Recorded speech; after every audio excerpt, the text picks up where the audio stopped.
So we covered allopatry, sympatry, parapatry, and we know that speciation occurs, and the way we've defined it is as the biological species concept.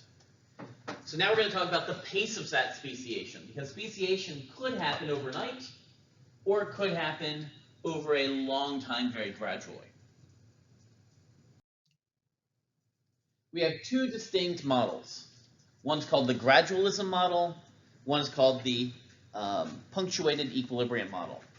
One is you start with a single organism and you move slowly into two different groups, and another is there is bang, a dead stop, and you have a new species. The first model we'll talk about is called gradualism.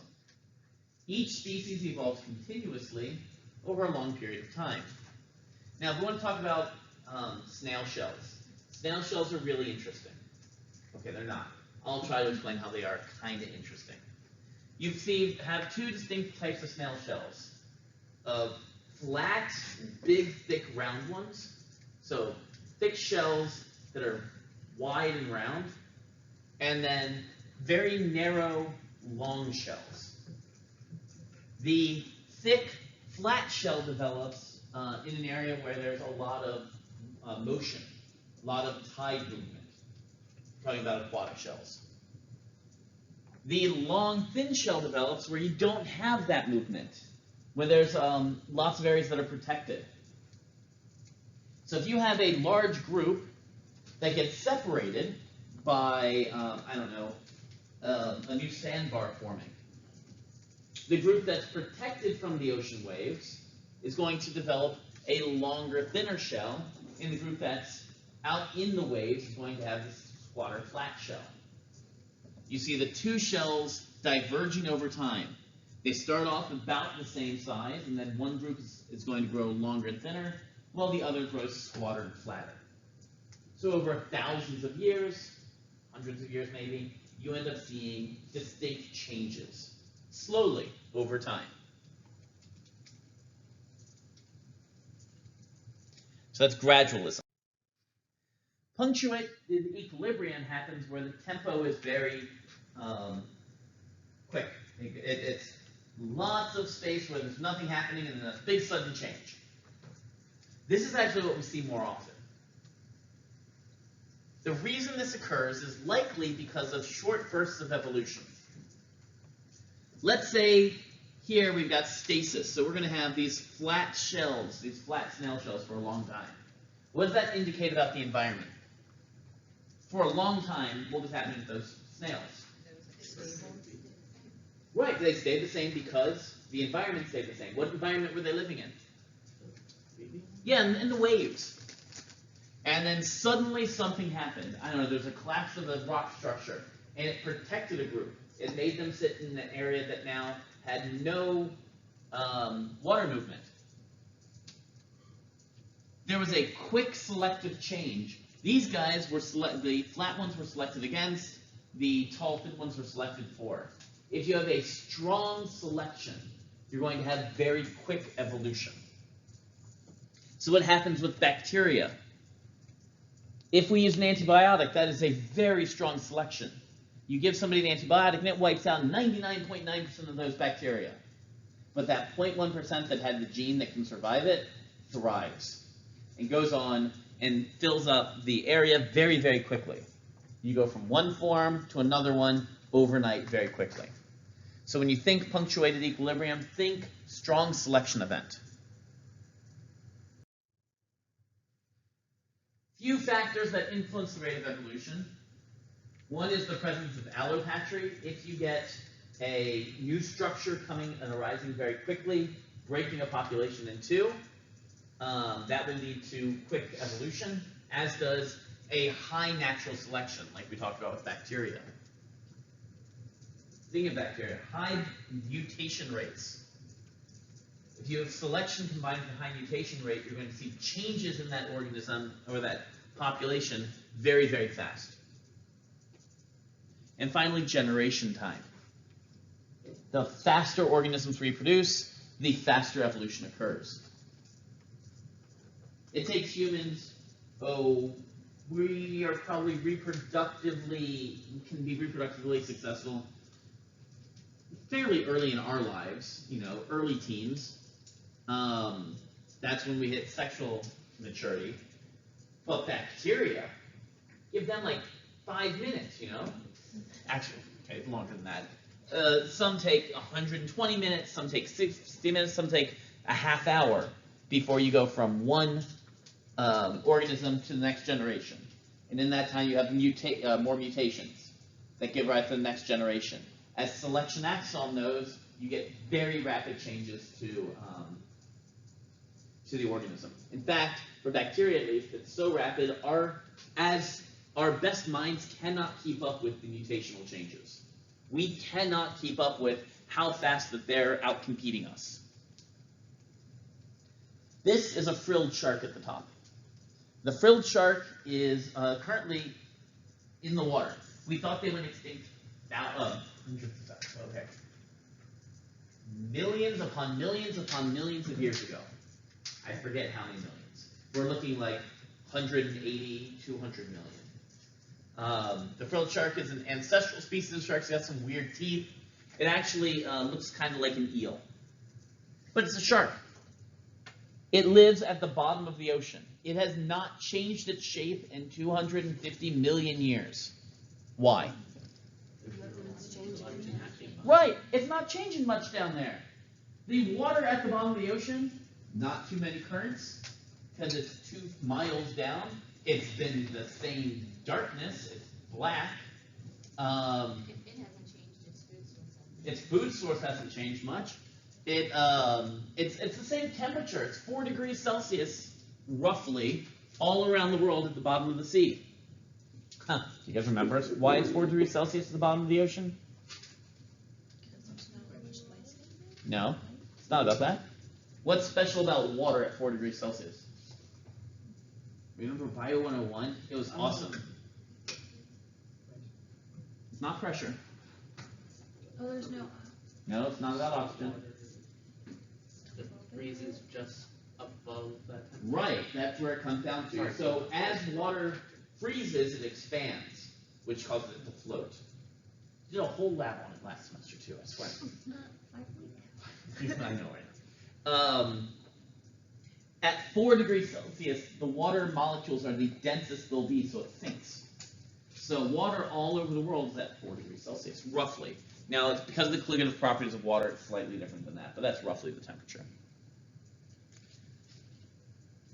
Elephants don't evolve very quickly, do they? They have a very long generation time.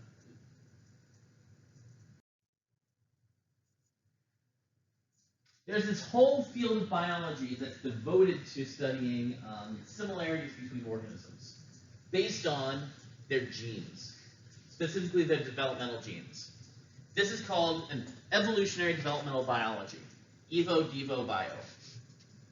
Here we got the development of different species is examined to understand ancestral relationships. This is 1950s-ish tech we're talking here. The idea that if you look at this, you've got at the a fish, a salamander, a tortoise, a chick, a hog, a cat, a rabbit, a human. And at the earliest stages of development, so up at the top, you can see they all look pretty similar. They've all got this backbone. They've all got an eye. They've all got this brain forming. They all have a postanal tail. All of them have that. Developmentally, they are very similar to each other. Well, the next stage, take a look. Which of these would you say are the most closely related to each other? 1 and 2 over here, right? Fish and salamander. They have the same basic form. And as we look over, maybe here the next 2 are a different group together, and then the last 4. Finally, you look at the third stage of their development. And of course, the fish and the salamander still look a lot alike. The chick and the tortoise look like kind of baby birds. The hog, calf, rabbit, and human all have that same basic structure to them. So people looked at development and were able to say, as you develop over time, you look like that ancestral species. I don't like this idea. But I don't have any qualms looking at gene expression, developmental gene expression. We have certain genes in our body called HOX genes.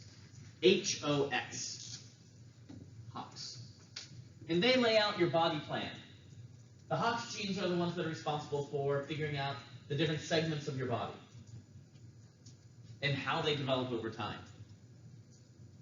By turning some genes on and some genes off, you get differences in development. Here we have different genes being turned on at different times in order to slice the webbing between a bird's.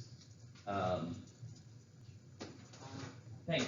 What's the bottom of a bird called? Yeah, their feet. But what would you call the foot? Talon, maybe? No, talon's like the edge of it, like the claw. We'll just call it feet. That's probably easy. Bird's foot. All right, you look at a duck's foot, right? Duck's foot's webbed. Chicken's foot is not webbed. When you, human, are developing, your fingers are webbed. There is a time during your development where another set of genes kicks on that slices those so that you have functioning digits. Same thing happens in birds, except in the duck, that gene got turned off so that it constantly has webbing. Now, it's not surprising then that the duck swims, right? This gives the duck an adaptive advantage while it's swimming.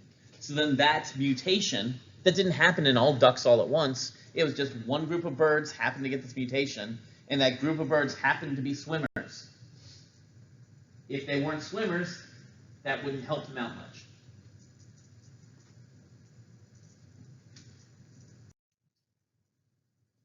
Some genes, some of these Hox genes will impact what's known as heterochrony. Heterochrony is where different parts of the body grow at different rates at different times in development. Humans, heterochrony is very apparent, especially in the head. You've seen little kids, and you look at them and you're like, my God, they have giant heads. Heck, look at a baby. A baby's head's like a third of its body. And you have to protect it from stuff. Speaking of me getting off track, right? I was really bad at this because my kids kept growing and I kept trying to carry them. And as your kids get bigger and they're exhausted and they're asleep and you're like, I don't want them to wake up, and you're carrying them through their house, it turns out as they grow, they get longer too. And I keep slamming them into doorways. So that's where I'm like, I'm being very sneaky. I'm going to put them in their bed so I don't have to sit here for long.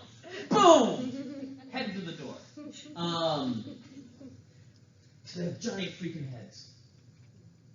But over time, the rest of their body grows in a disproportionate way to where their head now takes up a much smaller proportion of the body. Does that make sense?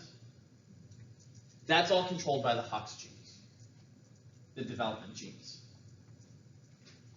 If you were to stop through a mutation some of those Hox genes from working, you may end up with humans that have gigantic heads through their entire life. That's called pedomorphosis. Pedomorphosis. This is where adults in the population retain juvenile characteristics. This is an axolotl. Axolotl is a super cool salamander that is an aquatic salamander. It lives entirely its whole life in the water. Now you guys know most salamanders live as a juvenile underwater, and then because they're amphibians, then they spend their adult life on land just returning to the water to mate. But axolotl had a mutation that allowed it to retain its juvenile characteristics, specifically its gills, so it can live underwater its whole life. This results in speciation, because now this axolotl cannot mate with land-based salamanders. Unfortunately, every single wild axolotl is now extinct. That's happened in our lifetime. They lived in a small area near Mexico City, and they built, literally, this is an example of building a parking lot where these things lived. Oh my God. But the axolotl is not extinct. Because it's so darn cute, and probably the closest thing you can get to owning a real-life Pokemon, there are millions of them in the aquarium trade. They're entirely a captive species now. Don't they regenerate arms as well? They can. Like that? They have limited regeneration. Yes. Richard, Okay, the 'cause I salamander remember seeing trade in something general